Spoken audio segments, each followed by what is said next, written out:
Attention station on Space to Ground. Welcome to Space to Ground, your weekly look at what's happening on board the ISS. I'm Josh Byerly. The station crew began the deployment this week of a series of CubeSats.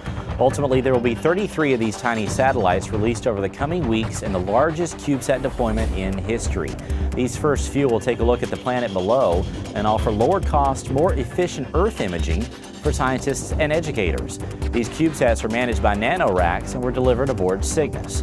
And speaking of Cygnus, NASA Television and NASA.gov will provide live coverage as the vehicle departs the station on Tuesday. Coverage begins at 6 a.m. Eastern, with the release of the spacecraft taking place at 6:40. Cygnus will be sent into a destructive re-entry the next day at a little after 8 a.m. Eastern. The view of the Winter Olympics in Sochi may be great from your couch, but the best view of the Olympic Park may just come from the ISS. In this nighttime shot, you can clearly see Fish Stadium and even the Olympic Cauldron. The crew has been downlinking a number of photos of Sochi, so make sure you check them out on Twitter.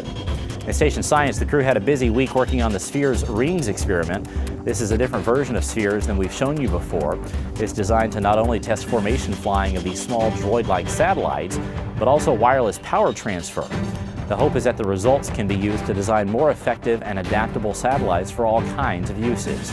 The crew also played with a little fire this week. It's part of an experiment called BASS-2. BASS stands for the burning and suppression of solids. Fire doesn't behave in space at all like it does here on Earth. This version of BASS looks at how different materials and fuels burn in space versus here on Earth. The data will be used for better spacecraft design and fire detection and suppression. This week's Twitter question comes from Roberto. He asked if there are any apps that can be downloaded to be in sync with all the ISS and NASA news. Absolutely. Your main source is the NASA app that is available on iPhones, iPads, and Android devices. You can use that to learn more about the space station and even find out when to spot it in the sky. For more information about the NASA apps, log on to nasa.gov/apps. Make sure you keep sending us your questions and comments using the hashtag #SpaceToGround. We'll see you next week.